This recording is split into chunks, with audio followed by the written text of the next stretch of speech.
ልጆቼ የእናቶች ጊዜ በትርታ 97.6 FM የሬዲዮ ጣቢያ ዘውትር እሁድ ከቀኑ 8 ሰዓት እስከ 9 ሰዓት የሚቀርብ የሬዲዮ ፕሮግራም ነው። የእናቶች ጊዜ በእናቶች ጊዜ የሬዲዮ ፕሮግራም የቤተሰብና የማህበረሰብ ምሰሶ የሆነችው እናት ትመሰገናለች። የእናቶች ጊዜ የተለያዩ እንግዶች በእናትነት የህይወት ጉዞ በልጆች አስተዳደግ ዙሪያ ያለፉበትን ተሞክሮና ውጣ ውረዶች በማንሳት ይመካከራሉ። የእናቶች ጊዜ አዘጋጆች ራኬብ ሀብቴና ሳራ ሞገስ ዘውትር እሁድ ከቀኑ 8 ሰዓት እስከ 9 ሰዓት በትርታ 97.6 FM የእናቶች ጊዜ።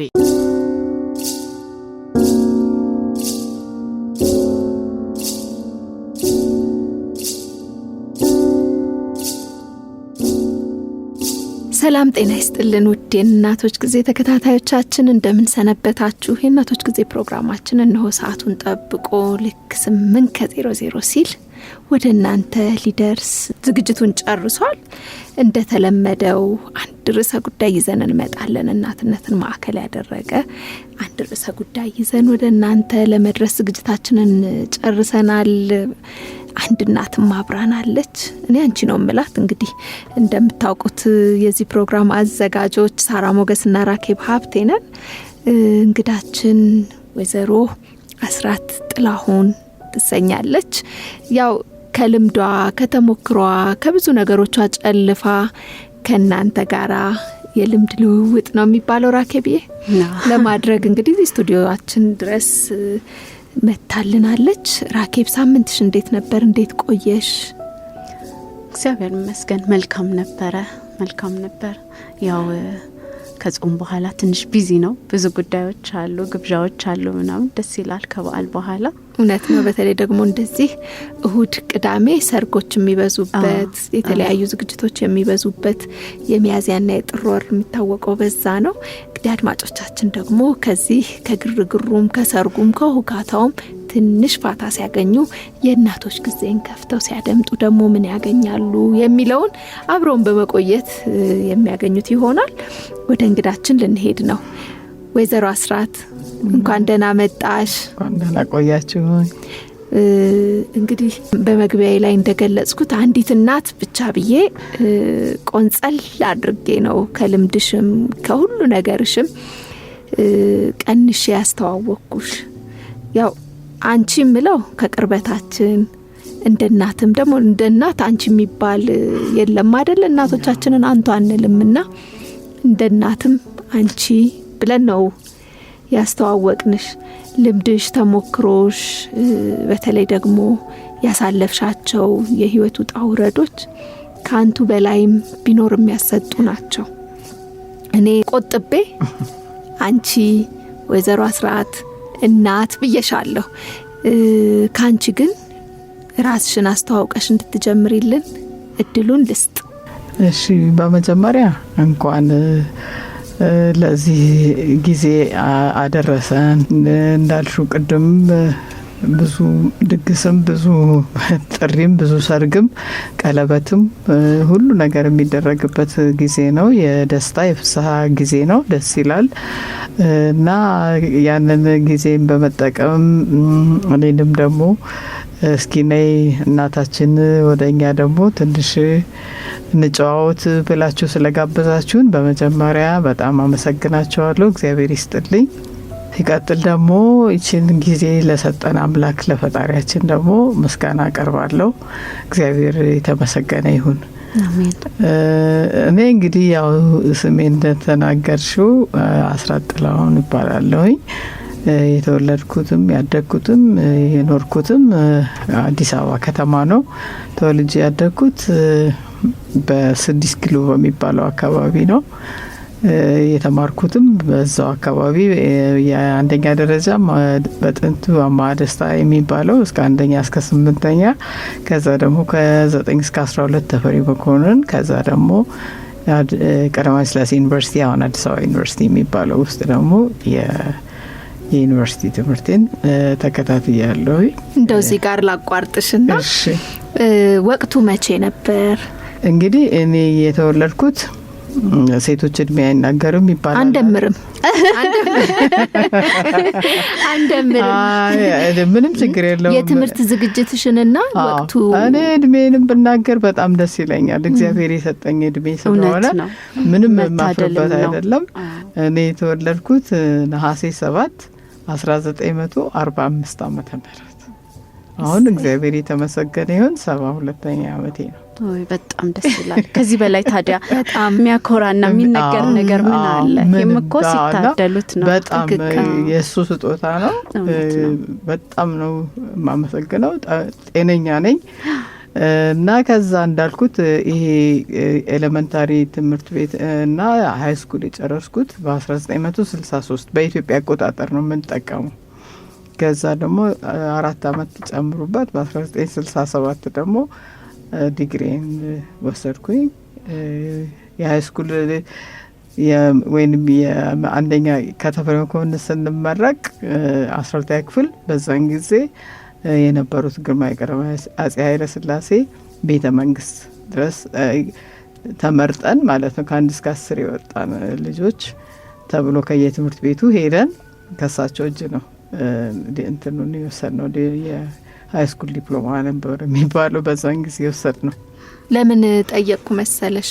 ወደ ኋላ መለስ ስላርግሽና ወቅቱ እርግጥ ነው የትምህርት ቤቶች መስፋፋት፣ በተለይ ደግሞ አዲስ አበባ ከተማ ውስጥ የትምህርት ቤቶች እዚህም እዛም የመከፈት እድሉ ቢኖርም ሴቶች ወደ ትምህርት ቤት የመሄድ እድላቸው ብዛም ነው። እንኳን እንደዚህ ወደ ከፍተኛ የትምህርት ተቋም ሊሄዱ ይቅርና 8ን ሲጨርሱ ትልቅ አቺቭመንት ነበረ። የልጃገረዶች ትምህርት ቤት ቢኖርም እቴጌ መነን ሌላም ቢኖርም ግን በጣም በግፊ ነበረ። እንዴት አለፍሹ? እንዴት ተቋቋምሹ? ማን ነበር ከጎንሽ? በጣም ትክክል ነው። እኔ ወደዛም ለመግባት ነበር። እኔ እንደ እናቴም አይደለሁም እንደ ልጄም አይደለሁም። ይሄን ያልኩበት ምክንያት አሁን ቅድም እንዳነሳሽው እናቴ በ9 አመቷ ነው ለትዳር የተሰጣችው አገር ቤት ማለት ነው።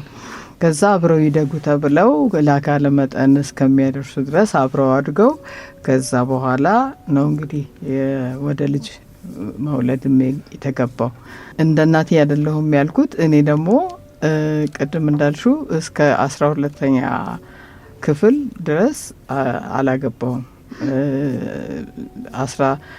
ልክ 12ኛ ስጨርስ እኔ 18 አመቴ ነበር። በ6 አመታችን አንደኛ ክፍል የገባ ነው እና እንደሷም አይደለሁም። ልጄ ደግሞ እስከ 30 አመቷ አላገባችም። ስለዚህ እንደ እናቴም አይደለሁም፣ የኛ ትውልድ እንደ ልጆቻችንም አይደለንም። እና ቅድም ያነሳሽው ደግሞ እንትን ትክክል ነው። በዛን ጊዜ እናቴ ያልተማረች ናት። በቃል ነው ዳዊት እንኳን ሲደግሙ በቃል ነው እንጂ በጽሁፍ እንደዚህ የሚጽፉት ነገር የለም። እኛ ግን የቃልም የጽሁፍም የተማር ነው እና መሀይምነት የለም። ሳይማሩ ያስተማሩን ወላጆች ናቸው እና እሱ ትልቅ ቻሌንጅ ነው። በዛን ጊዜ ደግሞ የሚገርመው በአዲስ አበባ ከተማ ውስጥ በጣም ትላልቅ ትምህርት ቤቶች ነበሩ።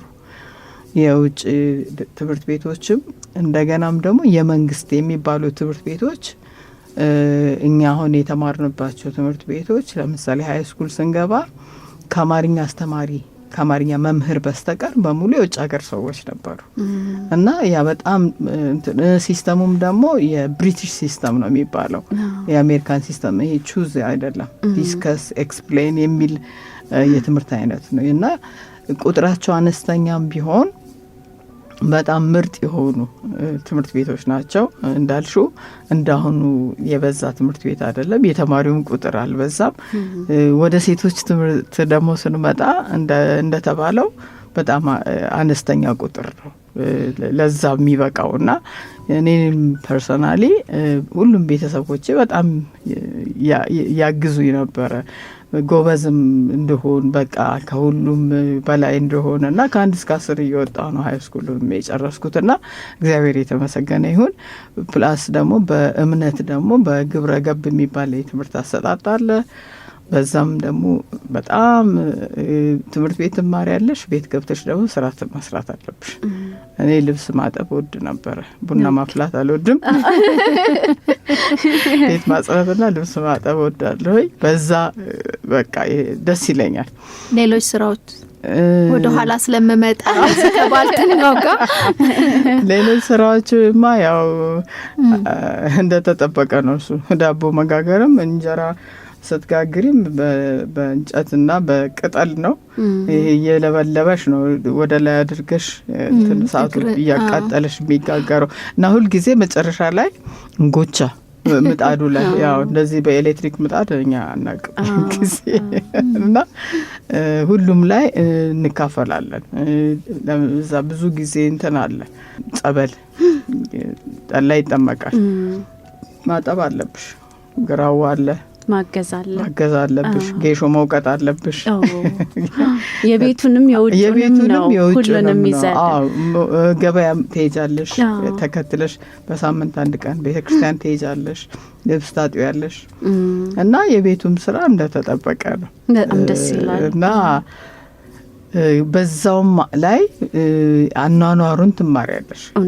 በቃ ባለው በዛ ባለው እንትን ለምሳሌ ጠላ ሲጠመቅ ምን እንደሚያስፈልገው ታየዋለሽ። በርበሬ ሲዘጋጅ ምን እንዴት አድርገሽ እንደምታዘጋጅ እናትሽን አብረሽ ምንትበርዳስ እንጀራ ራሱ ሲጋገር አሁን እንጃ እንግዲህ እናንተ እንኳን የኛው ልጆች ስለሆናችሁ ትችላለች። እናንተ ልጆች እውነት ነው። ወደ እሱ ልመጣ እኔ በጣም በቃ አሁን ላይ ያለን ወላጆች ወይ እናቶች እንደው ሳት ነው ትንሽ ብዬ ማስበው ነገር ልጆቻችንን በሁሉ በኩል ብቁ አድርጎ ማሳደጉን የረሳ ነው ይመስለኛል። እና በትምህርቱ ላይ ብቻ ከሆኑ ትምህርት ቤት ከሄዱ ከመጡ እሱ እንደ ትልቅ ነገር ቆጥረን ይሄ የህይወቱን ስኪል ነው አይደል? እሱን ነገር ደግሞ ከባድ እሱ እኮ ባላንስ አድርገው እንዲኖሩ ያዘጋጀናቸው አይመስለኝም። እና በፊት ካደግ ነው የእናንተ በጣም በሁሉም በኩል ብዙ ነገርን የያዘ ነበረ፣ የኛ ደግሞ ይሻላል። አሁን ደግሞ እኛ ያመጣናቸው ልጆች ደግሞ በአንድ በኩል ብቻ እንዲጎብዙ ያረግናቸው ይመስለኛል። እኔ በግሌና በራስ እኮ ያየሽው ነው። እውነት ነው። እናት ነሻለ እና ያው ታየዋለሽ እኮ ግን ምንድነው አትሊስት ይሄ ጀነሬሽን የእናንተ አሁን ወደኛ እኛን የተካችሁ ስለሆናችሁ ብዙ ነገራችሁ ወደኛ ነው የመጣው። ስለዚህ ከዛ የግድ አጣጥማችሁ ከፍተኛ እንትን ነው ያለባችሁ ኃላፊነት። ሁለቱን አጣጥማችሁ ነው ይሄን ትውልድ የምትቀርጹት። ልጅሽ ላይ ስታሳርፊ ከእናትሽ የሚወሰድሽውን እንደገና አንቺ ራስሽ የተቀበልሽውን ሁለት አርገሽ ነው እና እናንተ ላይ ይከብዳል። አሁን የኛ ለምሳሌ አልተማሩም በቃ እነሱ አስተምረውናል። እኛ ሂድ ወደ ትምህርት ቤት እየተባለ እነሱ ግን አልተማሩም። እናንተ ግን ተምራችኋል። ልጆቻችሁን ስታስተምሩ ደግሞ በጣም ከእናንተ የበለጠ እንዲሆኑ አድርጋችሁ ነው ማስተማር ያለባችሁ። እውነት ነው። የኛ አያቶች አሁን ትያስራት እንዳልሽው አልተማሩም፣ ግን የተሻለ ትውልድን ፈጥረዋል ልጆቻቸውን ወደ ትምህርት ቤት ሄደው እና እኛ ደግሞ አሁን ከኛ የተሻሉ ልጆች ነው ወይ የፈጠርን ያለ ነው የሚለውን ነገር ጥያቄ ውስጥ የሚከት ይመስለኛል። እሱ ላይ እንደዛ ነው። አሁን ለምሳሌ አንቺኑ እንደው በጠይቅሽ አንቺ እንደተማርሽው ነው እናት ልጅሽን አሁን ሴት ልጅ አለች አለኝ እንጀራ መጋገር ትችላለች? አይ መተው ነው። ተመልከች እንግዲህ እንትኑ ብቻ አይደለም እኮ እንጀራው ብቻ አይደለም ለኑሮ ለህይወት የሚያስፈልጋቸውን ነገር አቋራጭም እየፈለግን ይመስለኛል። ለምሳሌ ረጅም ሰዓት ይፈጃል የወጥ መስራት፣ አንዳንድ ነገሮችን ማዘጋጀትና ካለንበት የህይወት የኑሮ ሩጫ ቆም ስንል እቺ ፈጠና አድርገን የምንሰራት ምግብ ልጆቹን ከትምህርት ቤት ሲመጡ የሆነ ነገር ቀልቀል አድርጎ መስጠቱ ምናምን አማራጭ ሆነ። ጊዜውም ደግሞ ያመጣው ነገር መሰለኝ። ጊዜው ኦኬ፣ ጊዜው ይመሻል ይነጋል። ለአያቶቻችንም ለቅድማያት ነመሽቷል ነግቷል። ጊዜውን እንዴት አድርገን ማኔጅ እናርገው ነው እንጂ ጊዜው እግዚአብሔር የሚሰጠን ነው። እሱ ምንም በጊዜው ነው ሲባል እኔ አልቀበለው። የጊዜው ትውልድ በጊዜው ላይ ያለ ነው። ለምሳሌ አንድ ምሳሌ ብነግራችሁ ያውን ቅድም ሴቶች ላልሽው ነው። እኔ አሁን የወር አበባ ሳይ ትምህርት ቤት ውስጥ ነው ያየሁት። ስለ ወር አበባ ማንም የሚናገር የለም ቤት ውስጥ። ልክ ስነሳ ልብሴ ላይ ደም ታየ። ከዛ ጓደኛ ያየችና ይዛኝ ሮጠች ወደ መታጠቢያ ቤት፣ ሽንት ቤት ሄደ። ልክ እዛ ምንድነው የሆንሽው? በዛን ጊዜ እናቶቻችን ስለ እዛ እኛን አያስተምሩንም ስለ ወር አበባ። እናንተ እርግጠኛ ነኝ ታስተምራላችሁ። ኢቭን ደግሞ ምን እንደመደረግ እንዳለበት ተዘጋጅቶ ነው ያለው። እና ያን ቀን በህይወቴ የማረሳው እንግዲህ የድንጋጤ፣ ምክንያቱም ልጃገረድ የሚለው እንትን አስተሳሰብ ስላለ ከመጣ ልጃገረድነት የለም ነው የሚባለው። እንደዛ ነው የኛ ቤተሰቦች ያስተማሩን። ክብረ ንጽህናሽን ጠብቂ ለምን እንዳይመጣ ሲባል እኛ በቃ ያኔ ክብረ ንጽህና የለም፣ ግን ግንኙነት አድርገን አይደለም። ይሄ ስለሆነ በዛን ጊዜ በጣም ትልቅ ዱብዳ ነው። ከራሴ እንትን ነው የምናገረው። ሄድን ቤት ገብተን ይዛኝ ነው ልጄ ጓደኛ የመጣችው። እንዴት ብለን ነው የምንናገረው? ምንድን ነው ብለን የምናገረው? ና አያቴ መነኩሴ ናት። እናቴ አያታችን ትቀርበናለች። ከዛ እሷ ልጅ ጓደኛ ሄዳ ለአያቴ ማማ እንደዚህ ነገር ሆኗል ስትላል፣ አረ አይ ተመስገን በቃ ለዚህ በቃች ማለት ነው አለችና ነይ አለችና ይዛኝ ገብታ አጣጥባ ይሄ እንትን አለ ነጠላ እሱን እንዴት እንደሚደረግ አሳይታ ቆራርጣ ማይንድ አያት መነኩሴት ናት። ያንን ሳፍታ በይ ይሄን አርገሽ ሁለቱን ደራርበሽ ልክ እሱ ደግሞ እንትን ሲል ሌላ ትቀይሪያለሽ ብላ እንደዛ ነው። እናንተ አሁን ሞዴስ ከፋርማሲ ገዝታችሁ ነው የምትሰጧቸው። እንግዲህ ያ የጊዜው በረከት ነው። ይሄም ደግሞ ከሆነ አይደለም ላትነግርሽም ትችላለች ስለምታፍር። ራሷም የገንዘብ የኪስ ብርም ሳንቲም ስላላትም ራሷ ሊሆን ይችላል የምታደርገው።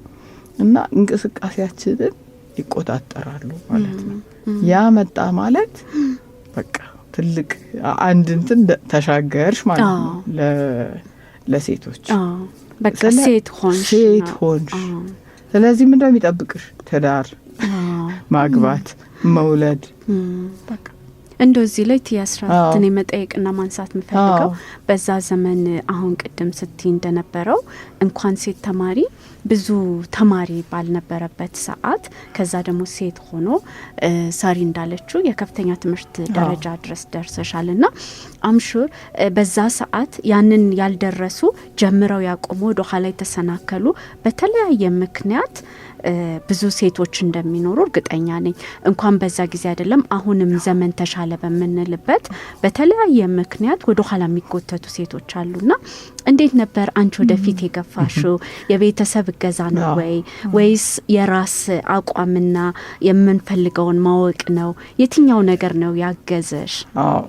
ይሄ በጣም ጥሩ ጥያቄ ነውና ብዙ ነበር። አብዛኛዎቻችን ግን እግዚአብሔር የተመሰገነ ይሁን አልፈነዋል። ሃይ ስኩሉን ጨርሰናል፣ ተመርቀናል። እንደገና ኮሌጅም ተመርቀን ስራ ላይ ነን። በዛን ጊዜ በእኛ ጊዜ የነበሩት ግን ሊያደናቅፈው የሚመጣው ሁል ጊዜ ምንድነው? ትዳር ነው። መዳር አለብሽ ትባያለሽ። በቃ ትምህርቱን አትገፊ። ትምህርቱ ስራው ምንድነው? ሴት ልጅ መውለድ። ያ አስተሳሰብ ኢንታይሽ እንግዲህ እኛ የአዲስ አበባ ልጆች ሆነን ከተማ ውስጥ እንዲሆን ከተማ ውጭ ከከተማ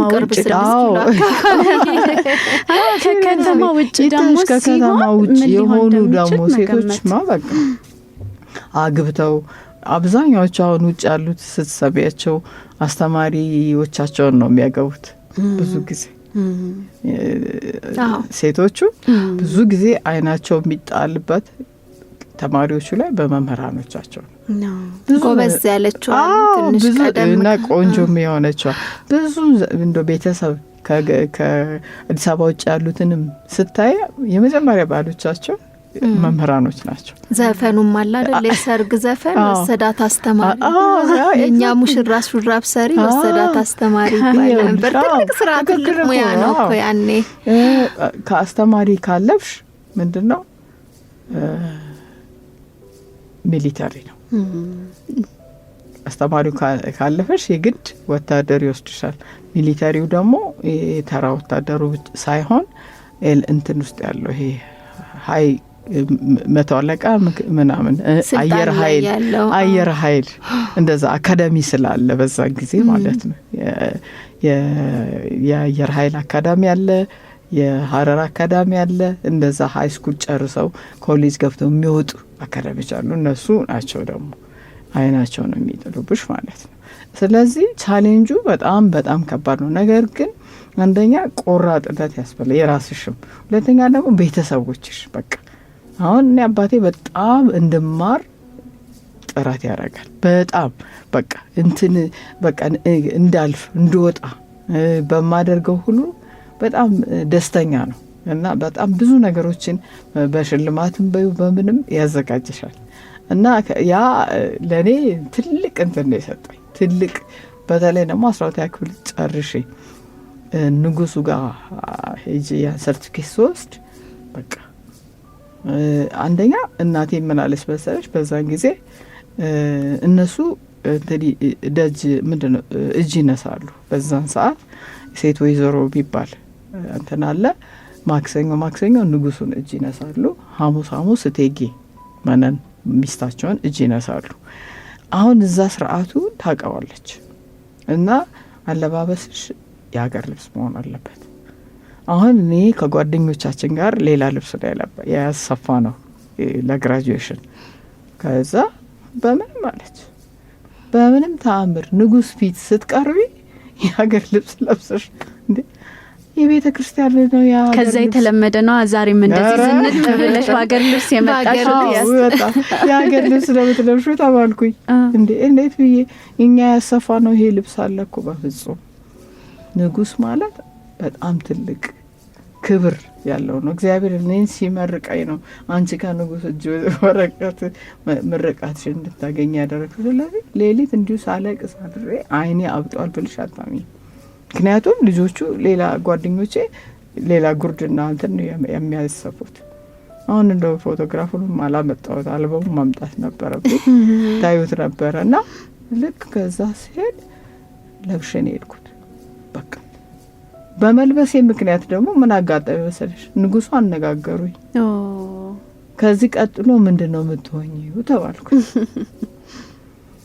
ደንግጬ ፎቶው ላይም አለ እንደዚህ ብዬ ነው የቀረሁት።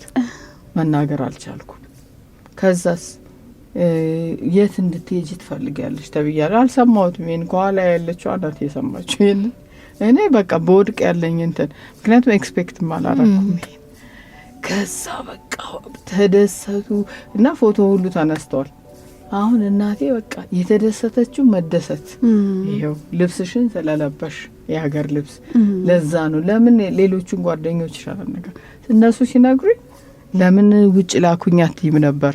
የት መሄድ ትፈልጊያለሽ ካሉ ቀጣዩ በቃ እኔ እዚሁ ነው የምማረው ብዬ ነው በቃ ያሰብኩት እንጂ እኔ ስለ ውጭ መሄድም እኛስ ጉዳያችንም አልነበረ።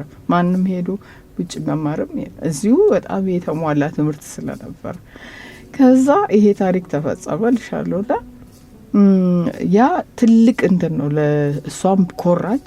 በቃ ቤት ሁሉ ሰው ደስ አለው።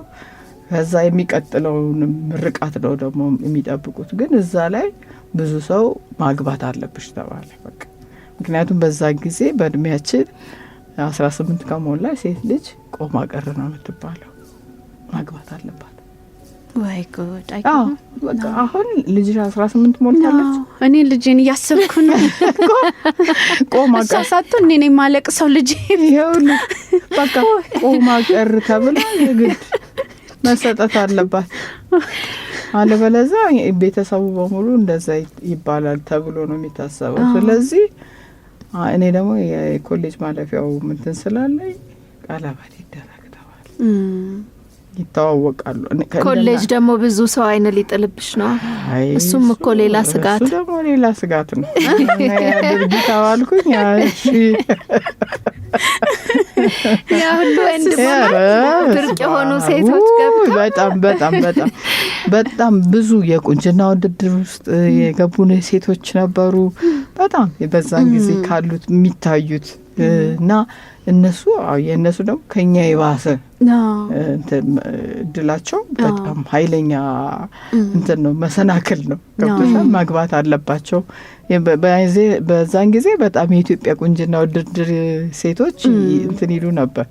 ይኑሩ አይኑሩ አላውቅም እንጂ እኮ ብታገኟቸው እነሱንም እንፈልጋለን አሉ።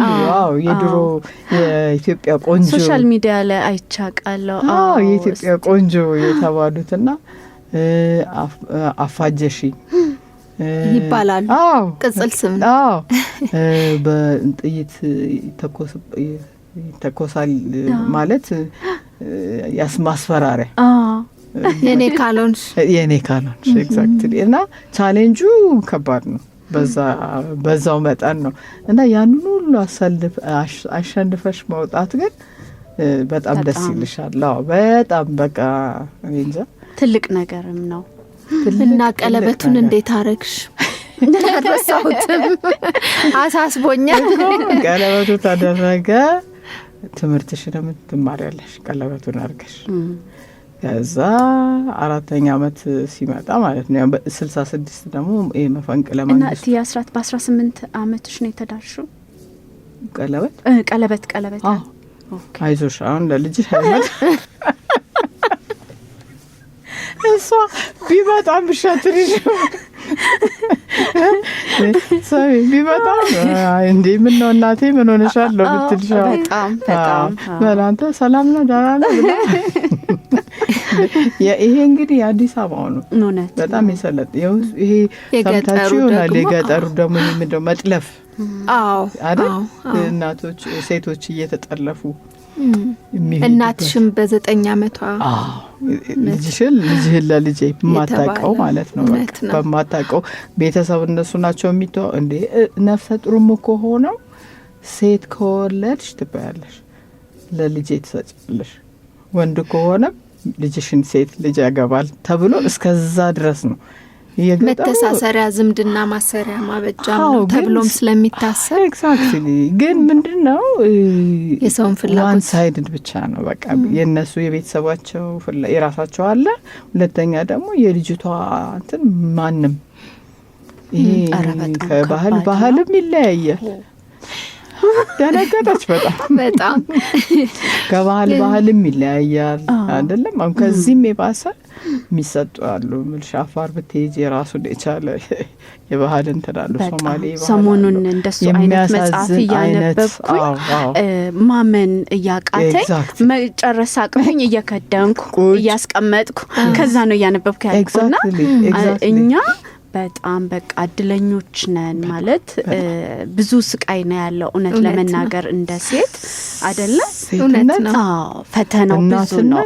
በዚህ ሁላ ህይወት ውስጥ አልፎ ግን እንደዚህ አሁን አንቺ እንደደረሽበት መድረስ በተለይ አሁን ያነሳናቸውን ነገሮች ስናስብ በጣም ትልቅ ድል ነው። በጣም አሁን ምልሽ ለምሳሌ መገረዝ አላቅ እንግዲህ እዛ ውስጥ ምን እናቴ ዴፊኒትሊ ተገርዛለች። እኔ ግን ልጄን አላስገረዝኩም። እኔ ተገርዤ ሊሆን ይችላል አላውቀው። ገብቶሻል? በዛ እንትን ውስጥ ነው ያለ።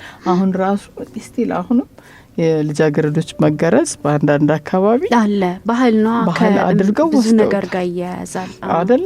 ትክክል። በጣም እና በሴትነት በእናትነት ቻሌንጆቹ በጣም ከፍተኛ ናቸው። በጣም ግን ደስ የሚልሽ ደግሞ ሴትነት እናትነት ልዩነት ነው። በቃ እኔ ባለቤቴ የማያረገውን ነገር እኔ ያረገዋለሁ። እግዚአብሔር ሰጥቶኝ አይደለም? እውነት ነው። 9 ወር አርግዞ መውለድ ራሱን የቻለ ሰው ተቀብለሽ ሌላ ሰው ሌላ ፍጥረት ተሸክመሽ እንደገና በዛ ቀኑን ጠብቆ ሲወጣ ስታይ ይሄ ደግሞ በጣም ትልቅ ለእኛ ብቻ የተሰጠን በመሆኑ ያስደስተናል። ውብ ተፈጥሮ ነው። በጣም የእግዚአብሔር ስራ ድንቅ ነው።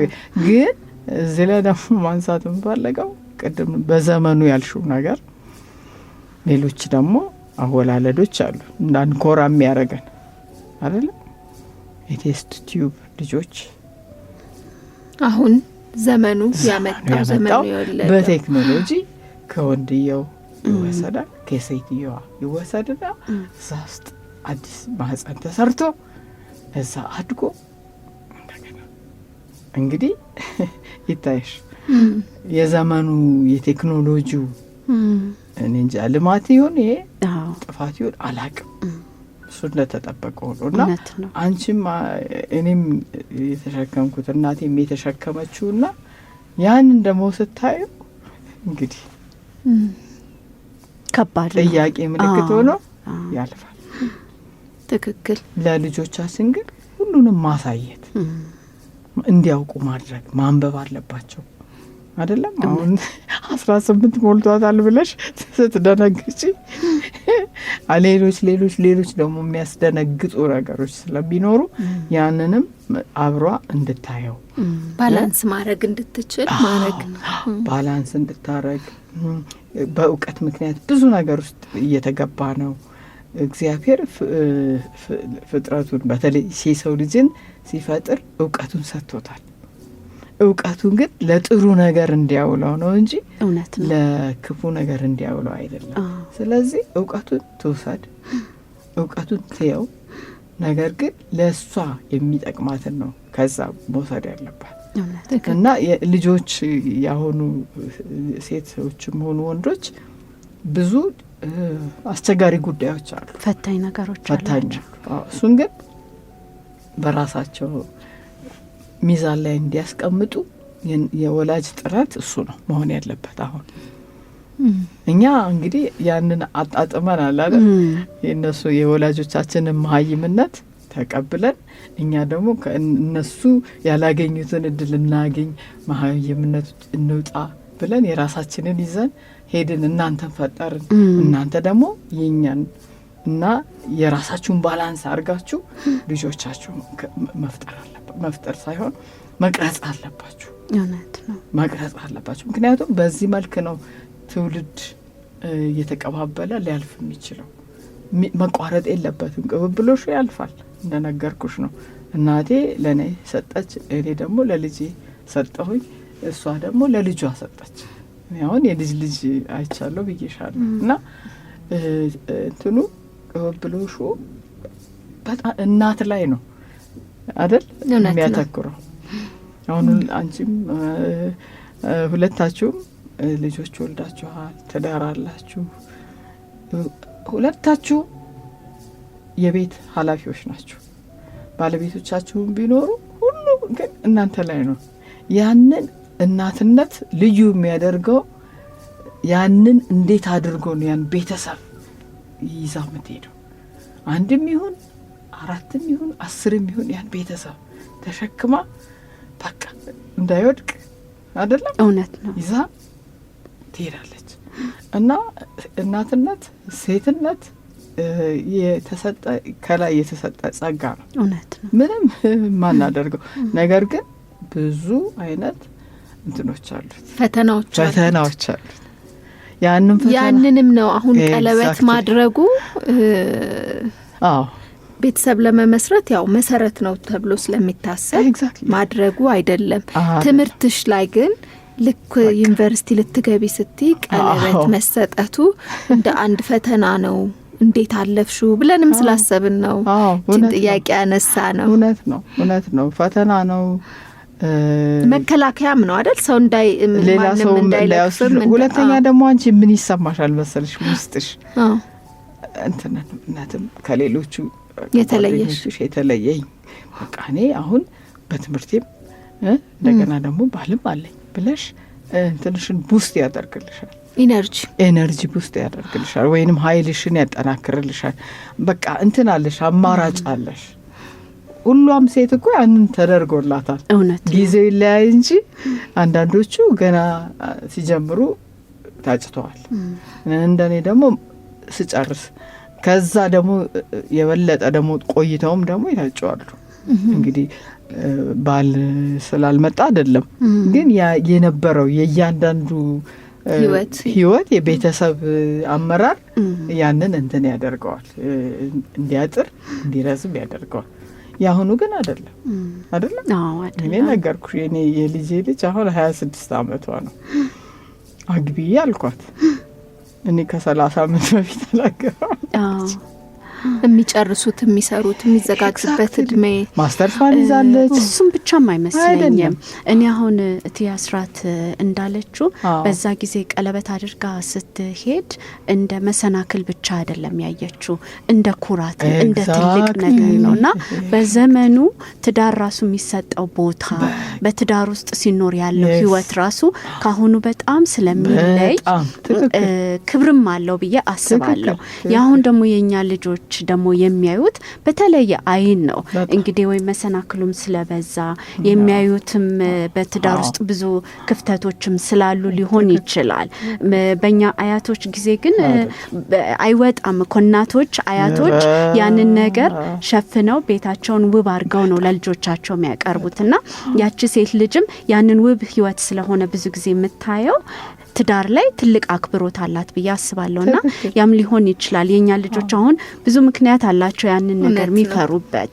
ዘመናዊነትም ነው። አሁን ለምሳሌ የውጭ ኢንፍሉዌንስም አለ በጣም አሁን አይደል? አሁን ውጭ ስታይ ፓርትነርሺፕ እንደውም ባልና ሚስት አብረው እየኖሩ እኛ ባልና ሚስት ብለን ነው አይደል የምንወስደው። እነሱ ግን ፓርትነር ነን ይሉሻል። መፈራረሟን አይፈልጉም፣ ግን አብረው ይኖራሉ። ሳይፈራረሙም ይወልዳሉ በህግ አብዛኛዎች። እና ያ ኢንፍሉዌንስ ወደኛ ሀገርም የመጣ ይመስለኛል። እሱም አለ። ህልምም አላቸው። አሁን ልጆች ትልቅ ቦታ መድረስ ይፈልጋሉ። ስኬታማ በራሳቸው መቆም በሁለት እግራቸው ይፈልጋሉና ትዳርን ሲያስቡ ወይ እናትነትን ሲያስቡ መሰናክል ነው ወደ ኋላ ይጎትተኛል ብለው ያስባሉ። ለምን ሜቢ በዙሪያቸው ላይ ከ5 3 ተሰናክለው ቀርተው አይተው ሊሆን ይችላልና ያም አለ። እና የዘመኑ የትውልዱ እንትን በጣም ፋስት ነው እንዳልኩሽ ነው። እንደ እናቴም አይደለሁም እንደ ልጄም አይደለሁም ያልኩት ለዛ ነው። የኛ ትውልድ እንደ እናቶቻችንም አይደለንም እንደ ልጆቻችንም አይደለም፣ እንደ እናንተ ማለት ነው። እናንተ የኛ ልጆች ነው። እናንተም አሁን አንቺም ምን ትያለሽ? እንደ እናቴም አይደለሁት ያለሽ እንደኔ ፕላስ እንደ ልጄም አይደለሁ ማለት ትችላለሽ። እኛ እንደውም ከልጆቻችን በጣም ሩቅ ነን ብዬ ነው እኔ የማስበው በግሌ። እንደውም ወደ እናቶቻችን መቅረብ ሳይሻለን አይቀርም ወደ እነሱ ቀረብን። ለብዙ ነገር ተጋላጭ ዘመን ይሄ ዘመናዊነቱ በጣም የፈጠነበት ዓለም አንድ የሆነበት ዘመን ላይ ስለሆኑ ልጆቹ በጣም እንደ ቴክኖሎጂ እኔ ልጆቹ ራሱ ፈጣኖች ናቸውና አክስቴ የምትለው ነገር እናንተ ራሱ እንደ ቴክኖሎጂ እንደ ዲቫይሱ ናችሁ ትፈጥናላችሁ ትላለችና ልጆቹ ፈጣን ናቸው። እኛ የቴክኖሎጂ ዘመን አይደለንም እና ከነሱ ጋር ባላንስ ለማድረግና ከልጆቻችን ጋር እንኳን ለመቀራረብ እኛ ጋርም ትልቅ ጋፕ አለ ብዬ ነው እኔ በግሌ ማስበው። ግን ምንድነው መሰለሽ የቤተሰቡ የየራሱ አመራር ሊኖረው ይገባል። እውነት ነው። አሁን 18 ዓመት እስኪሞላን ህጋዊ መብት አለን አይደል? ልጆቻችን በእናንተ ስር ነው ያሉት። ልጆቻችንን በራሳችን እኛ እንኳን አሁን አልፈውናል። እናንተ አሁን 18 እስኪሞላችሁ የእነሱ ኃላፊነት አለባችሁ። በዛን ጊዜ ምንድነው በተቻለ መጠን 3 ነገሮችን ይዘው እንዲያድጉ ማድረግ አለባቸው። ምንድናቸው እነዛ 3 ነገሮች? እንደ እናት የምታደርገው አባትም የራሱ ይኖረዋል። 3 ነገር ምንድነው? አንደኛ እናት ማንነቷን ማስተማር አለባት። ማንነት ሲባል አመጣጡ የአገር ኢትዮጵያዊነት ምንድነው፣ እንዴት ነው የመጣ ነው የተገኘን የሚለውን። ሁለተኛው ይሄ እምነት አለ አይደለም? የፈለገው አይነት እምነት ተከታይ ሊሆን ይችላል። ያ እምነት መሰረቱ ምንድነው? በዛ እምነት መሄድ የሚገባቸው ነገር ካለ ይሄ ነገር ብትሄዱ ይጠቅማል። ምክንያቱም ሀገር የጋራ ነው፣ ሃይማኖት የግል ነው። እንትኑ ሀገር የጋራ ነው፣ ሃይማኖት የግል ነው። ያንቺን ሃይማኖት ልጅሽ እንዲከተል ተጽዕኖ ማድረግ የለብሽም። ነገር ግን አንቺ ያንን የምትከተይበት ምክንያት ያገኘሽውን ጥሩ ነገር ይሄ ነው፣ ይሄኛው ደግሞ ይሄ ነው ብሎ ሁሉንም ማስተማር ያስፈልጋል። ከዛ ያ ልጅ ያንን እየተማረ ያድግና ፒክ ማድረግ ከፈለገ ፒክ ያደርገዋል፣ መተው ከፈለገ ይተዋል። ሶስተኛው ነገር ደግሞ ሰው የሚለው አሁን ለምሳሌ ይቅርታ ይደረግልኝና በእኛ ጊዜም ውሾች ነበሩ። ውሻ ቤት ነው ሲጠብቅ የሚውለው፣ በቃ ዙሪያውን ቤት ይጠብቃል። ያሁኑ ግን ያንቺ ልጅ ውሻ ካለው አብሮ ነው ተኝቶ አብሮ ነው ሳሎን ቤት እውነት ነው። ከሱ በፊት ግን ሰው የሚለውን ክብር ጥቁር ይሁን ነጭ ይሁን ቻይና ይሁን አፍሪካ ይሁን ማንም ይሁን እስላም ይሁን ክርስቲያን ይሁን ሃይማኖት የሌለው ይሁን ሰው በቃ ሰው የሚለውን እንድትወድ በቃ ከሰው ጋር ግንኙነቷ እንዲሆን ከውሻ ጋር አይደለም። የውሻ የራሱ ደረጃ አለው። እውነት ነው። ፍየልም ካለ የራሱ ደረጃ አለው። ከብትም ካለ የራሱ ደረጃ አለው። ድመትም ካለች የራሷ። እነሱን አይውደዱ አይንከባከቡ ሳይሆን መጀመሪያ ግን እዛ እንስሳ ከመውደዳችን በፊት ሰው በአምሳላችን የተፈጠረውን ክቡር የሆነውን ሰው ማክበር መውደድ መልመድ አለባቸው ልጆቹ። ሰው ሰላም ሳይሉ ውሻን ታቅፈው ቢተኙ ሰው ሲመጣ ብድግ ብለው ካልተቀበሉ ሲከፈት የምታያቸው ልጆች አሉ የሚሯሯጡ የማንኛችን እነዚህ ያሉት ያንቺ ልጆች ያንን ሲሮጥ ሃይ ደህና ነህ ካላሉት ውሻ ሲሮጥ ዊ ማሚ ዘ ዶግ ካት ያለ ካትና ውሻ ቢያሳድድ ተገቢ እንዳልሆነ ማስተማር ያንቺ ኃላፊነት ተዛብቶብናል ማለት ነው። እነዚህ ሶስቱ ነገሮች በቃ አስፈላጊዎች ናቸው። ይህንን አክብረው ለምን ራሳችን ያለፍንበት ስለሆነ እኔ ያለፍኩበት ስለሆነ ውሻ ነበረ።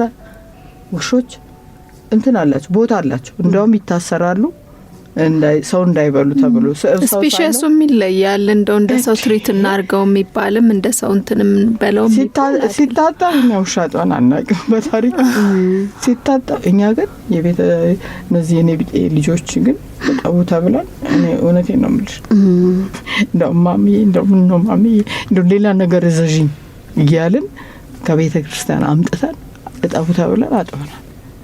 ልብሳችን የራሳችንን ሰጥተናል።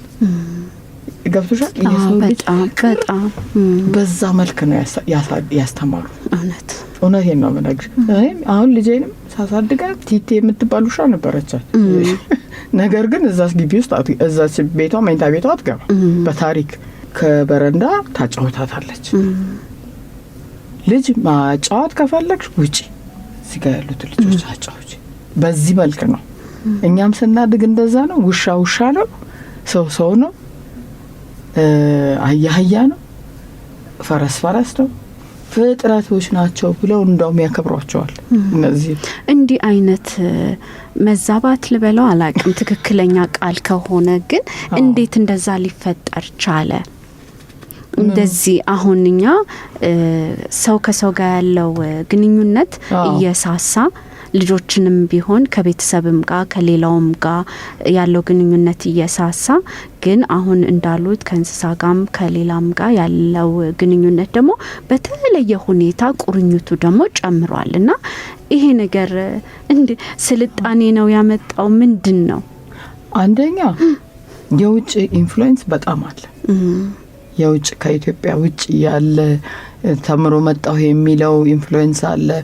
ሌሎች ደግሞ የምናያቸው ፕሮግራሞች አሉ ለልጆቻችን። እኛ ለምሳሌ ስናድግ አባባ ተስፋዬ ብላክ ኤንድ ዋይት ቴሌቪዥን ላይ የጎረቤት ነበረ። እዛ ሄደን ነው የምናየው አባባ ተስፋዬ ደህና ሁኑ ልጆች፣ የእውነት እየመሰለን አብረን ደህና ሁኑ እሺ አባባ እያልን። ቴክኖሎጂ ግን ገብቶሻል። የአቀባበሉ ሁኔታ ግን በስርዓቱ ነው። አሁን የውጭ ቴክኖሎጂ አለ።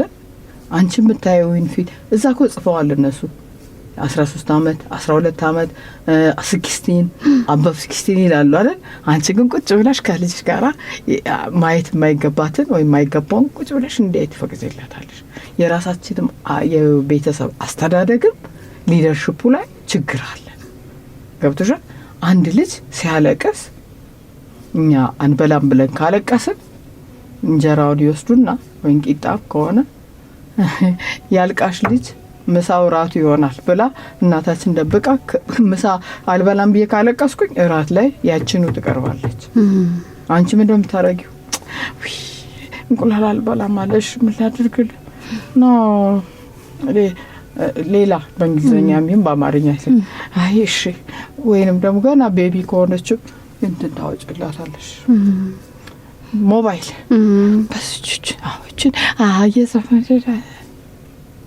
ስለዚህ የኛም የቤተሰብ አስተዳደግ የኛም የእናቶች ልጆችን አስተዳደግ በጣም ተቀይሯል። የተማርነን እና የተማራችሁ ናችሁ ውጭ ነው የምትውሉት በጣም ታውቁታላችሁ ሁሉን ነገር። ግን ቤታችሁ ላይ አመራር ላይ ልጆቻችሁ ላይ ያለው አመራር ትንሽ እንትን ብሏል ጋፕ ፈጥሯል። እንደው ግን እዚች ላይ ላቁምና የኛም እንዳለ ሆኖ ያው በዛ ጊዜ በጣም ብዙ ቻሌንጆችን አልፈሽ ነው እንግዲህ ወደዚህ ወደ እናትነት ህይወት ያው ስለ ትምህርቱ ማውርተናል። የእናትነት ህይወትሽ የእናትነት ልምምድሽ ምን ይመስል ነበር? ካንቺ ምን ወስደው ካንቺ ምን ቀስመው ትምህርት ስላለ ነው። ልምምድሽ መቼ ነበረ? ልጅ የመጣው በ18 ታጭተሽ? ወዲያው በ18 ታጨል 18 12ኛ ክፍል ነበርኩኝ። ከዛ እንግዲህ ወደ 4ኛው አመት ትምህርት ቤቱን ሊደርስ ሲባል ወዲያው እንዳላመልጥ ያስበልጭ ታሰረች አሉ የሚባል ወዲያው ከዛ እግዚአብሔር ይመስገን ጨረስን።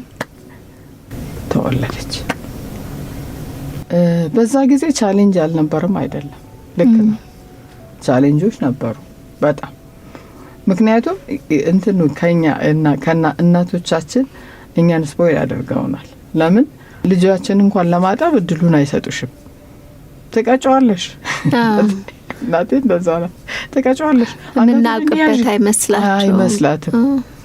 እኛ ግን እናንተ የኛን ፍሪደም ወስዳችኋል አይደል? አንሰማም አንቀበልም። እንደው ትልቁ ችግር ይመስለኛል አሁን ለብዙ ነገር ክፍተት ቅድም እንዳልፈጠረው ፈርተን ነው አይደል?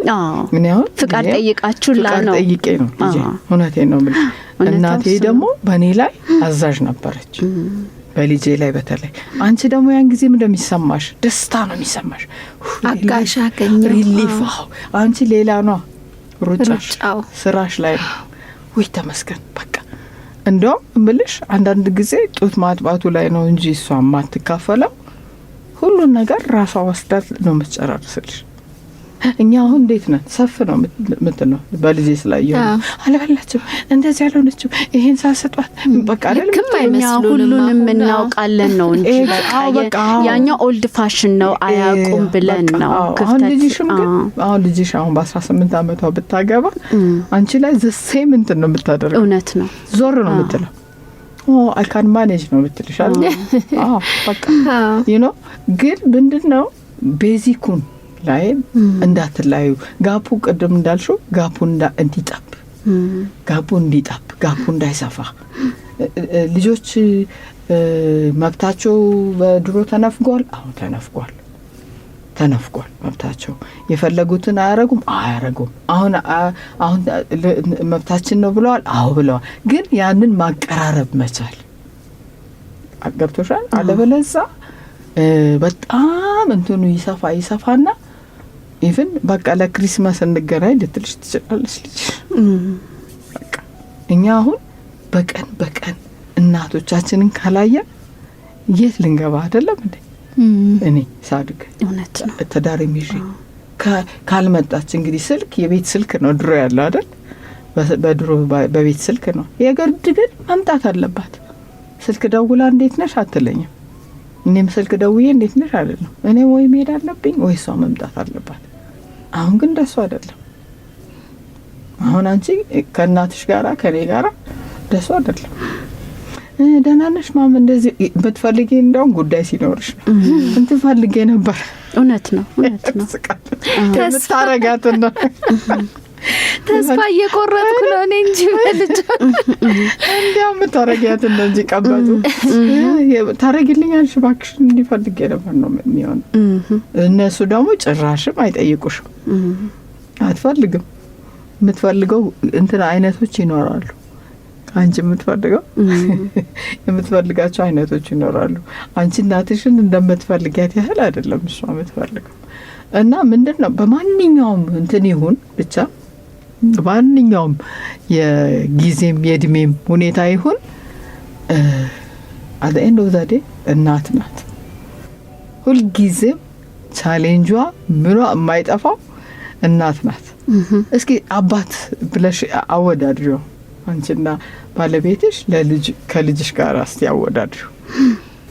ሰማይና ምድር አይደለም። የአባትነት እንትኑ ሊሰጥ ይችላል። ምንም እሱ ለማንሳት እሱ ለመጥራት እኛ ተፈጥሯዊ ግዴታ ተሰጥቶናል። በቃ የመጀመሪያው ጸጋ የተሰጠን በሆዳችን ውስጥ ተሸክመናቸው በቃ ያ ምን አታችመንቱ ከሆዳችን ሲወጡ ይዘውት የሚወጡት ደም በቃ ያ ምንም የተለየ ነው።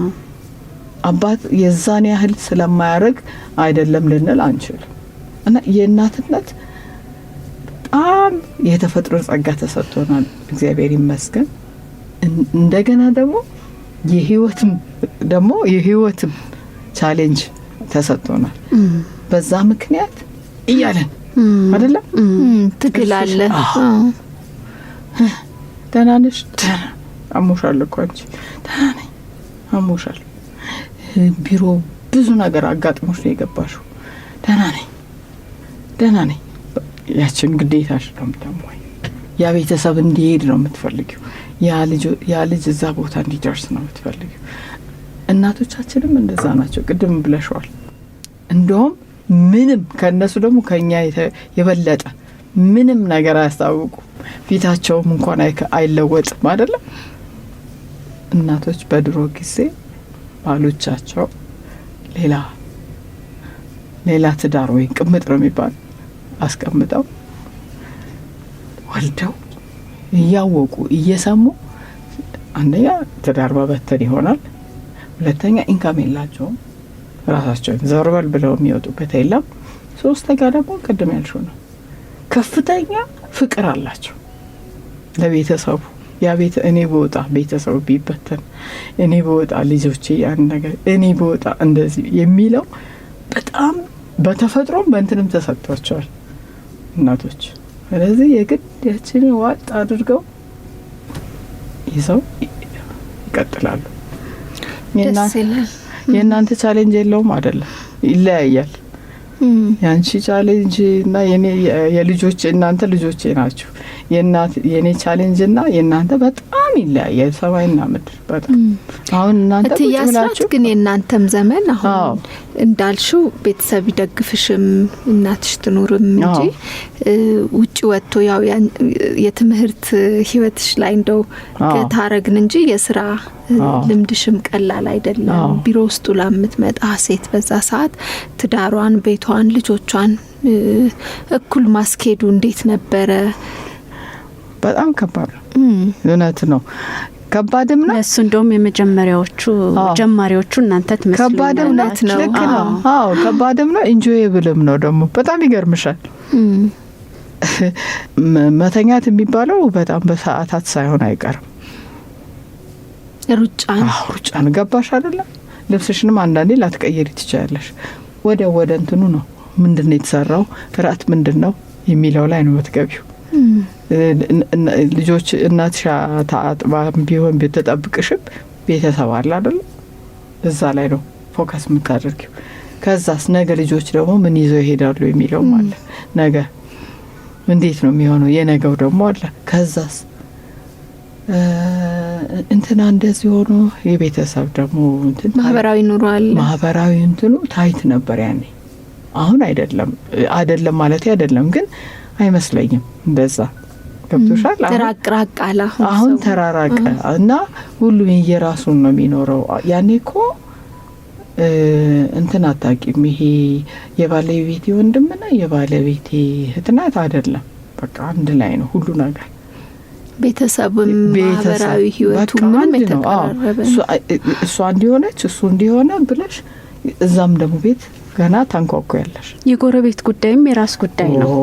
እንዳሁኑ ማንተዋወቅ አይደለም። እሱ እንደ ጓደኛስ የመስሪያ ቤትሽ ጓደኛ ማለት እህትሽ ናት።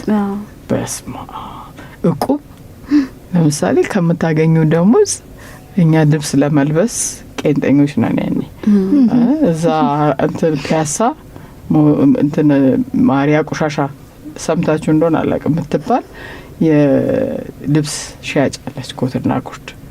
በአሁኑ ወር ደሞዛችን እኮ 250 ብር በዛን ጊዜ በዛም ይዘነጣል እንዴ ብዙ ነገር ልጃሽ። ከዛ ላይ 50 ብር ቁብ ትገቢያለሽ ምናምን እንደዚህ ታደርጊያለሽ። ከዛ ደግሞ ለቤት አስቤዛ ገዝተሽ ነው የምትገቢው።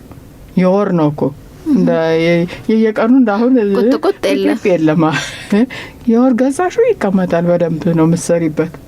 እና አሁን ያቺ ቁብ ዛሬ እኔ ጫማ ፈልጋለሁ ትያለሽ አንቺ፣ እሷ ቦርሳ ትላለች፣ እኔ ደግሞ ሸሚዝ አይቼ እላለሁ።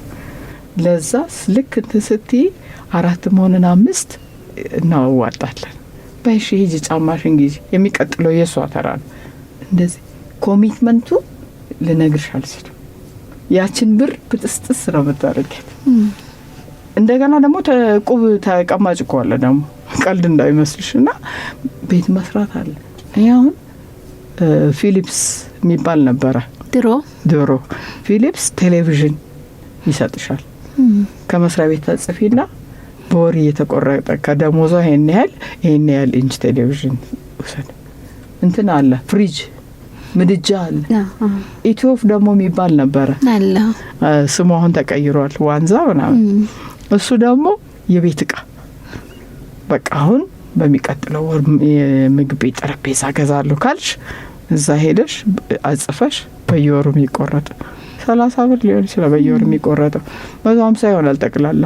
አንቺ በስንት ወር? በ5 ወር ውስጥ የቤትሽን እቃ ኑሮ አቅላይ የነበሩ ነገሮች ቢኖሩ የዛኑ ያህል ደግሞ ኑሮ ዝም ብሎ ቤት ቃ ስለተሟላለት ብቻ አይደለም። ባልትናውንም ማወቅ አኗኗሩን ምንድነው ሆም ኢኮኖሚክስ ነው፣ የቤት አያያዝን ማወቅም ይፈልጋልና እንደው ትያስራት ያሳሰበሽ ጉዳይ ቢኖር ነው እንደው በሰፊው አላነሳውም። መጽሐፎች አሉ ትያስራት፣ ከመጽሐፎች ውስጥ አንዱ ይሄንን ጉዳይ የሚያነሳ ነው። ልክ ነሽ። የቤት አያያዝን እና ሞያ በተለይ የእናቶች እንደ እናቶቻችን አሁን እንጀራ ራሱ ጤፍ፣ እኔ እናቴ ጤፍ ተገዝቶ ከገበያ መጥቶ እንደዚህ ወፍጮ ቤት አይሄድም፣ ታጠባል። አቡጀዲ ይነጠፍና እዛ ላይ ይደርቃል። ከዛ በኋላ ነው ወደ ወፍጮ ቤት የሚሄደው። ምንድነው የሽሮ እህሉም እንደዛ ነው፣ ምስሩም እንደዛ ነው። ወለወላ ጸዳል ተቆልቶ ነው ሲፈጭ ሲከካ የምናውቀው። እንዳሁኑ አልነበር። እንትን በርበሬ ራሱ የቻለ ዝግጅት አለው። ከገበያ ይመጣል፣ ይታጠባል፣ ይደርቃል፣ ይቀነጠሳል፣ ይሸከሸካል። የመደለዣ ቅመም ለብቻው ይዘጋጃል፣ የማስፈጫ ቅመም ለብቻው ይዘጋጃል። ከዛ 3 ቀን የተደለዘው ይታፈናል፣ ከዛ ይወጣል። የደረቅ ቅመም ለብቻው እነ ኮረሪማ፣ ነጭ አዝሙድ፣ ጥቁር አዝሙድ እና አብሽ ይዘጋጃሉ። የደረቅ ነው። ከዛ ይታመሳል፣ ሞቅ ለብ ባለ ምጣድ ላይ ይታመሳል። ከዛ ይዘሽ ወደ ወፍጮ ቤት ይገባል። አብሮ ደግሞ ምጥን ሽሮም ይባላል። በርበሬ ያለበት ምጥን ሽሮ ደግሞ ያኔም ሽሮውን ደግሞ አተሩ ወይም ሽምብራና አተር ተከክቶ ማነው ታጥቦ ተቆልቶ ተከክቶ በወፍጮ ነው ደግሞ ቤት የሚከከው። ወፍጮ ቤት ይዘሽ አትሄጂም። እኔ እንደዚህ ላይ ጥያቄ ማለት ሙያውን መቻል አለመቻል እንዳለ ሆኖ ግን ደግሞ ጊዜ የሚባል ነገር አለ። አሁን ቤት የሚውሉት እናቶች ቢሆን ትንሽ ልንረዳው እንችላለን። በቃ አንደኛቸውን ቤት ነው የሚውሉት፣ ሙሉ ጊዜ ያላቸው ይሄን ለማዘጋጀት ምናምን። እኔ ወደ ራሴ ሳመጣው ከእናቴ ቤት ከቤተሰቦች ተዘጋጅቶ የመጣውን እንኳን አብስሎ ለመብላት ጊዜ አጠረን ብለን እናጉረመርማለን። እና እንዴት አርጋችሁ ነበረ እንዴ ጽድት ያለ ህይወትን ለዛውም አሁን እኔ ቤተሰቦቼ ጋር አይታሰብም ከውጭ እንደዚህ ምግብ መጥቶ ቤት ውስጥ እያንዳንዷ ነገር አይናቸው ላይ ካልተዘጋጀች ሚነካም የለም። እንደኛም እንዲህ ከስር ቦታም ወስደውም አይጠቀሙምና ግን ለዚህ ሁላ ነገር ጊዜ ነበራችሁ። የውጩንም የቤቱንም እንዴት ነው ማብቃቃትና እንደው ሳታጉረመርሙ ይኖራችሁት እንዴት ነው? አንደኛ እንትን ነው ግዴታሽም ነው በቃ አክሴፕት ማድረግ አለብሽ። ታጉረመርሚን ባታጉረመርሚን ነው ተለም ግዴታ ነው በቃ እና ይሄ ህይወትሽ ነው የህይወቱ አንዷ አሁን ነው ቁጭስ ብለሽ አቤት ብለሽ የምትይው እንጂ እና ሌላ ሰው ተመልካች አሁን ልጆቻችን ሲመለከቱ እንግዲህ እኔ ማረፌ ነው አይደክምሽም ትባያለሽ አይደል? አሁን እነሱ ናቸው ሶስተኛ ወገን የሚሉሽ። እናትሽ አትልሽም። እናትሽማ ምኑን ሰራሹ ነው የምትልሽ፣ ምክንያቱም በራሷ አንጻር ነው የምታየው። እውነት ነው። አንቺ ግን ራስሽ ያ ግዴታሽ ነው በቃ አክሴፕት አድርገሽዋል። ህይወት ስራ መሄድ፣ ቤት ውስጥ አስተዳደር፣ ሶሻል ኮሚትመንቶችን ማሟላት በሙሉ ግዴታሽ ነው በቃ አትማረሪም። የአእምሮ ዝግጅት ነው ማለት ነው እና መቀበል ኤግዛክትሊ መቀበል። ለዛም ነው ደግሞ ጤነኞችም ይሆን ነው በጣም ጤነኞች ነው እውነቱን ለመናገር። በካንሰር የጡት ካንሰር ቢባል አናውቅም። አሁን የምንሰማው የማህፀን ካንሰር የለም፣ ሌላ የስኳር በሽታ የለም። እኔ አሁን እግዚአብሔር የተመሰገነ ግሬትፉል ናችሁ ማለት ነው። አመስጋኝና ደስተኛ ማለት ነው። አመስጋኝም ብቻ ሳይሆን ጤነኞች ነን እኮ የሆናችሁት በኖራችሁበት ዘመን ላይ ያለውን ነገር አቀናጅታችሁ ስትኖሩ በደስታና በፍቅር ነው የምታረጉት እንጂ ተቀብላችሁት ይሄ አሁን እንደምንቸገረው መማረሩ የለም። ማማረር የለም። አንድ ጫማ ካለሽ በቂሽ ነው።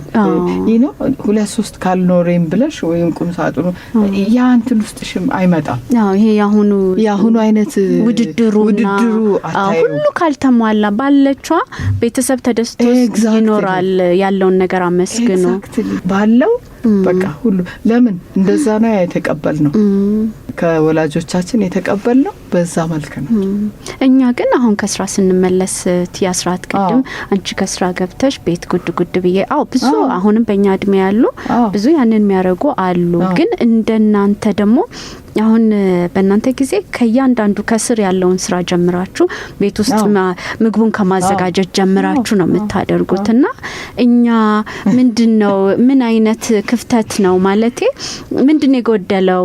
እንደዚህ አሁን የተዘጋጀውን ነገር ራሱ እንዴት ነው በቃ ማኔጅመንት ትክክል በቃ ሰዓታችን አልበቃለን አልበረክታ አንቺ ቀንሽ እንዴት ነው እስቲ ንገሪ።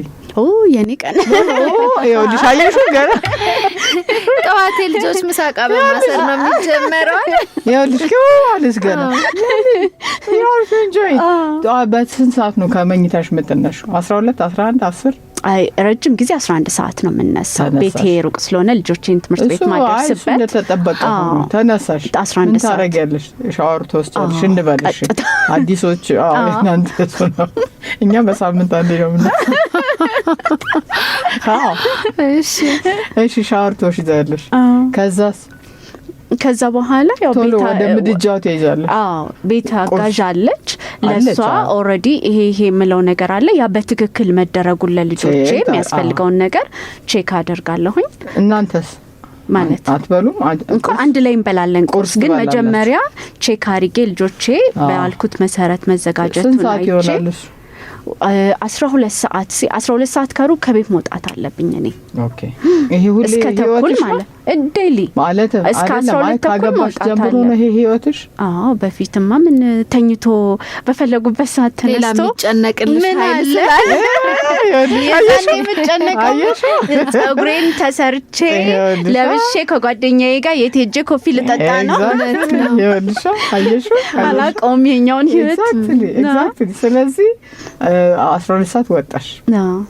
አሁን ልጆችሽ አደረሽ ገባሽ በቃ ከዛ ቢሮ ነሽ። በቃ በስንት ሰዓት ያልቃል የቢሮ? 11 ሰዓት ያልቃል። ከዛ ልጆቹ አንቺ ነሽ የምትወስጂው እንደገና ምሳ ሰዓት ላይ በፊት ምሳ ሰዓት ነው የሚጨርሱት ልጆቼ።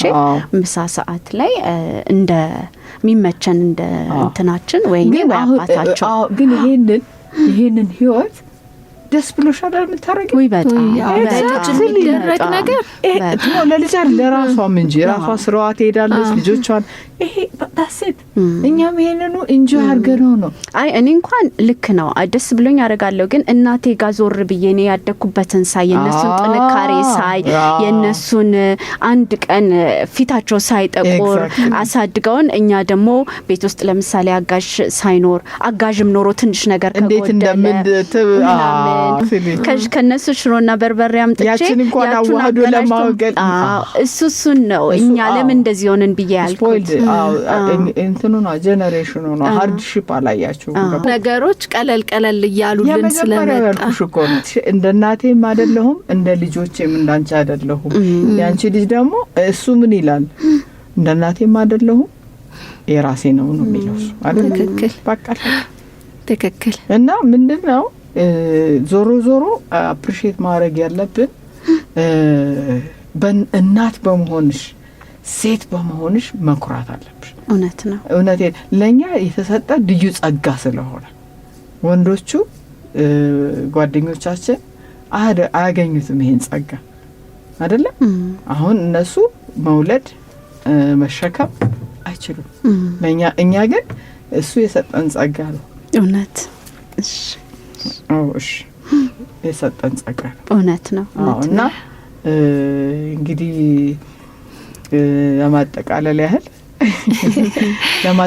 ያህል ይሄ ፕሮግራም በጣም ጥሩ ፕሮግራም ነው እና እኔ ሀሳብም የምሰጠው ብዙ እንደዚህ አይነት እናቶች በተለያየ ዘርፍ ስራም ላይ የነበሩ ቤትም የነበሩ በእኛ ጊዜ ያሉ ስለሚኖሩ ያላቸውን እንትን እንዲያካፍሉ እንደዚህ አይነት ፕሮግራም ማዘጋጀታችሁና መጋበዛችሁ በጣም ደስ ይለኛል። በጣም ነው የማመሰግነው እና ይሄ እንዲቀጥል ትልቅ ነገር ነው። ሌሎችም እኮ ይሄንን የእናንተንም እንደ እናቶቻችንም አይደለንም እንደ ልጆቻችንም አይደለንም ስትሉ እኮ እናንተም የራሳችሁንም ልምድ ታካፍላላችሁ በዚህ ማለት ነው አይደል? እና ምንድነው ያችን እናት ያችን ወጣት እናት ያው ልጅሽ የዛሬ 5 አመት ብታገባ እሷን ካንቺ የምትወስደው አለ ማለት ነው። ከአያቶቿም ትወስዳለች ካንቺ ደግሞ የኔ ልጅ የኔ ትውልድ እንደዚህ እያለች እሷም ደግሞ እንደዚህ ለሌላው ታካፍላለች እና ይሄ በጣም ትልቅ ፕሮግራም ነውና በእውነት እግዚአብሔር ይመስገን ስለመጣው ስላገኘዋችሁ ደስ ብሎኛል። እነሱም ደግሞ እናንተም ደግሞ በዚህ እንደምትቀጥሉበት ባለሙሉ ተስፋ ነኝ እና እኛ ብቻ አይደለንም። እኛ አዲስ አበባ ሆነን እድሉን አግኝተናል። ከአዲስ አበባ ውጭ ያሉ ደግሞ እናቶች አሉ፣ በጣም ጠንካራ እናቶች።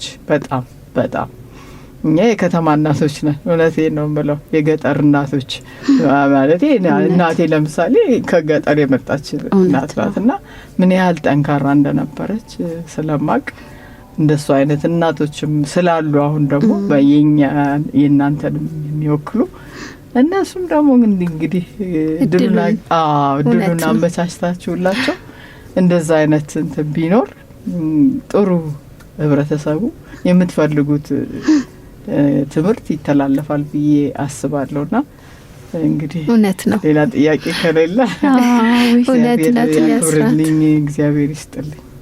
በጣም ደስ የሚል ቆይታ ነበረን። ያስራት ነው መቼ ስምጥ ብዬ ነው እየሰማሁ የነበረው። ሞዶ አይነት ጨዋታ ነው። በተለይ በእናንተ እድሜ ካሉ እናቶች ጋር መጫወት በጣም ነው እኔ የምወደውና ብዙ ነገር አሁን ላይ ያለን ክፍተትም እያየነውም ያሉት አንዳንድ ነገሮች ከናንተ ካለመማራችን፣ ካለመቀበላችን፣ ካለማክበራችን ነው ብዬ ስለማስብ ከርሶ አይነት እናት ጋር በመቆየቴ እኔ በጣም ደስ ብሎኛል። እውነት ነው። እግዚአብሔር ይስጥልን ስለመጡ ጥሪያችንን አክብረው። እኛም በጣም ነው የምናመሰግነው። እርግጥ ነው እትዬ አስራት ያው የሰጠችን አስተያየት የሰጠችንን ሀሳብ ወደፊት የምንተገብረው ይሆናል። ዛሬ ላይ እንግዲህ ከህይወት ተሞክሯ ከህይወት ልምዷ የተወሰነውን ክፍል ብቻ ነው የጨለፍነው። በሌላ ጊዜ ደግሞ ሌሎች ጉዳዮች አሉ። እትዬ አስራት መጽሐፍቶች አሏት፣ ግጥሞች አሏት፣ ብዙ ነገሮች አሏት።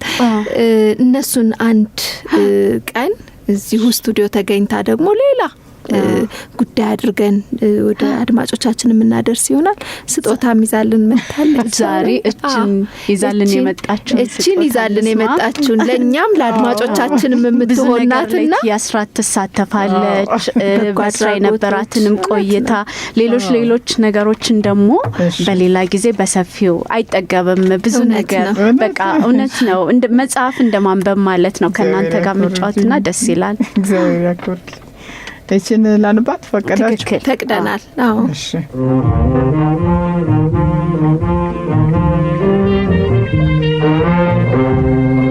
ሚያዝያ 20 2018 እናትነት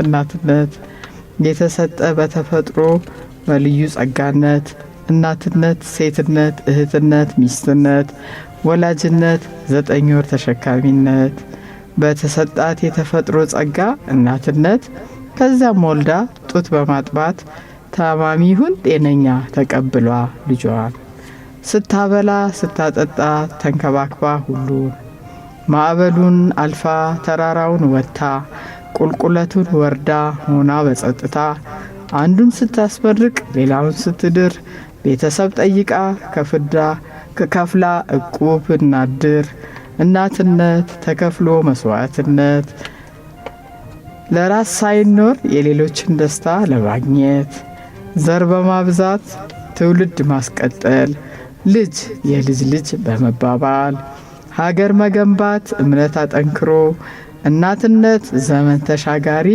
ለምድር ተፈጥሮ እናትነት የተሰጠን ለሴቶች በልዩ ጸጋነት።